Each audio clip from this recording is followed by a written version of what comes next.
एक बार एक गांव में एक साधु रहता था। वह भगवान को बहुत मानता था। वह लगातार एक पेड़ के नीचे बैठकर तपस्या करता था। गांव के सभी लोग उसकी बहुत इज्जत करते थे। फिर एक बार गांव में भीषण बाढ़ आ गई। हर तरफ पानी ही पानी दिखाई दे रहा था। सभी अपनी जान बचाने के लिए इधर उधर दौड़ रहे थे। कई लोग ऊंचे स्थानों की तरफ बढ़ने लगे। इसी बीच लोगों ने देखा कि साधु बाबा पेड़ के नीचे ही बैठे हैं। सभी ने उन्हें सलाह दी कि वह अपनी जगह छोड़ दे और भाग चले।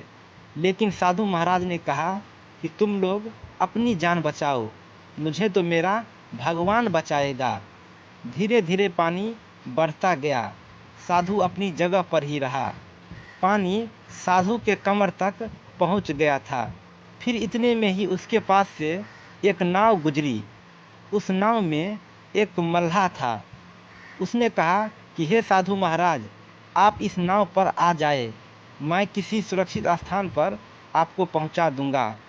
लेकिन साधु ने वही उत्तर दिया कि मुझे तो मेरा भगवान बचाएगा, मुझे तुम्हारी आवश्यकता नहीं है। नाव वाला वहाँ से चला गया। कुछ देर बाद बाढ़ और भी ज़्यादा हो गई। साधु को लगा कि उसे पेड़ पर चढ़ना होगा। साधु ने सोचा कि उसे वहाँ बैठकर ईश्वर को याद करना होगा। इतने में ही उसे गड़गड़ाहट की आवाज़ सुनाई दी। उसने देखा कि एक हेलीकॉप्टर उनकी मदद के लिए आया है। उस हेलीकॉप्टर में से बचाव दल ने एक रस्सी लटकाई और साधु उसको पकड़ने का आग्रह किया। फिर साधु ने कहा, मुझे तो भगवान बचाएगा, मैं इसे नहीं पकड़ूंगा।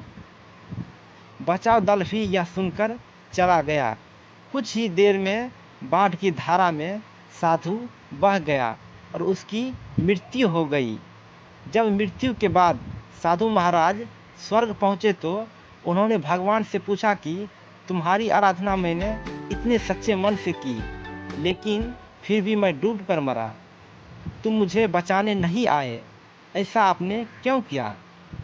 भगवान ने साधु से कहा, मैं 3 बार तुम्हारी मदद करने आया। एक बार ग्रामीण के रूप में, दूसरी बार नाव वाले के रूप में और तीसरी बार दल के रूप में, लेकिन तुम मुझे नहीं पहचान पाए।